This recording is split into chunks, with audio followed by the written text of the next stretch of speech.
नमस्कार, आप देख रहे हैं इक्वालिटी न्यूज और मैं हूं काजल आपके साथ। चलिए नजर डालते हैं प्राइम टाइम खबरों में इस वक्त की बड़ी खबरों पर। दिल्ली नगर निगम चुनाव के लिए आम आदमी पार्टी ने सुप्रीम कोर्ट का दरवाजा खटखटाया है। याचिका में कहा गया है कि राज्य चुनाव आयोग ने केंद्र सरकार के कहने पर चुनाव की घोषणा टाली है। ये आयोग की स्वायत्तता में दखल है।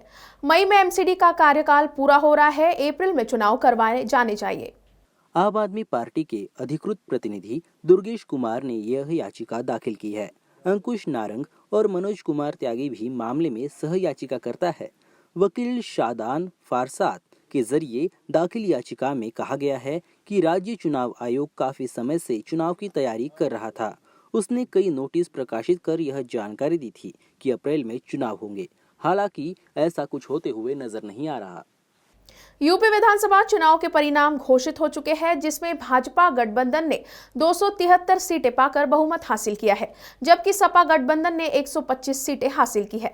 इस पर भाजपा छोड़कर समाजवादी पार्टी में शामिल होने वाले नेता स्वामी प्रसाद मौर्य ने सवाल खड़े किए हैं। मौर्य ने तंज कसते हुए कहा कि 304 सीटों पर जीतने वाली सपा पीछे हो गई है और 99 सीटें जीतने वाली भाजपा आगे हो गई है। स्वामी प्रसाद मौर्य ने कहा कि बात भाजपा और सपा की नहीं है, बात है लोकतंत्र की।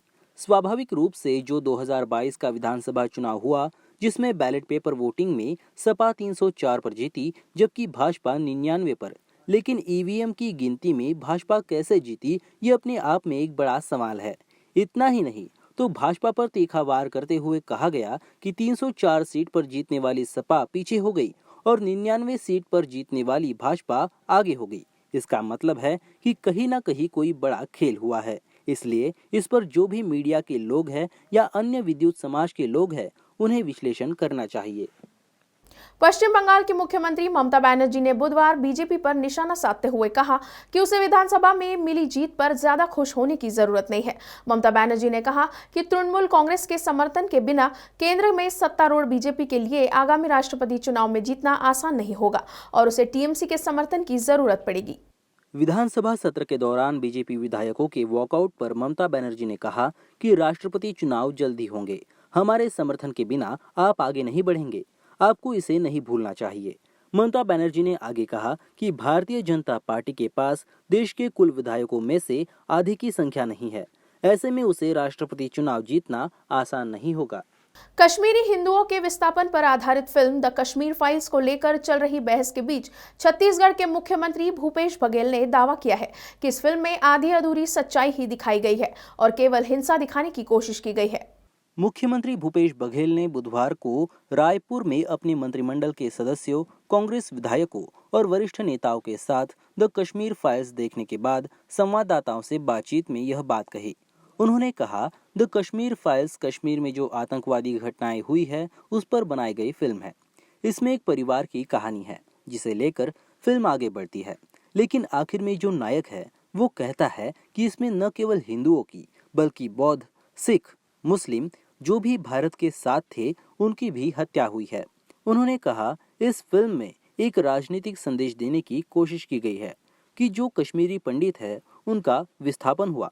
वह दौर था 1990 का, जिसमें वीपी सिंह प्रधानमंत्री थे, जो कि भारतीय जनता पार्टी के सहयोग से बनी थी। युवा क्रांतिकारी संगठन के छात्रों ने कैनॉट प्लेस के मंडी हाउस पर रशिया यूक्रेन वॉर के चलते भारतीय छात्रों की सुरक्षा को लेकर क्रांतिकारी युवा संगठन के सदस्यों ने आवाज उठाई है।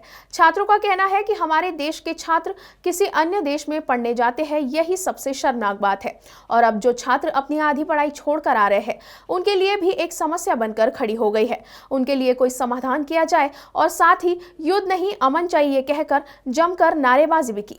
वह साम्राज्यवाद को खत्म करने के लिए आवाज उठाई।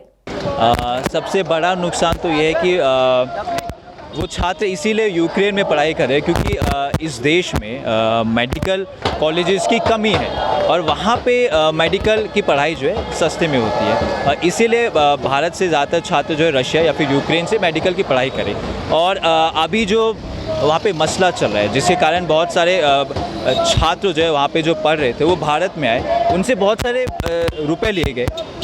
ये पता चला कि 60,000, 70,000, 80,000 तक उनको रुपए देने पड़े आने के लिए। तो ये तो बहुत शर्मनाक चीज़ है कि हमारे ही देश से कुछ छात्र बाहर पढ़ने गए और इस समय जब ज़रूरत है कि आप सेंसिटिव तरीके से उनके साथ डील करें, उस समय उनसे इतने ज़्यादा जो है किराया मांगा जा रहा है। तो ये तो बहुत ही शर्मनाक बात है हमारे देश के लिए।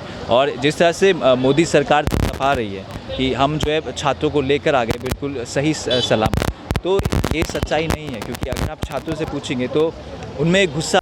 प्राइम टाइम खबरों में आज के लिए इतना ही। फिर होगी आपसे मुलाकात, तब तक के लिए आप देखते रहिए इक्वालिटी न्यूज़। खबरों की और भी जानकारी के लिए आज ही हमारे फेसबुक पेज को लाइक और फॉलो करना ना भूलें। साथ ही हमारे यूट्यूब चैनल को सब्सक्राइब करें। नमस्कार।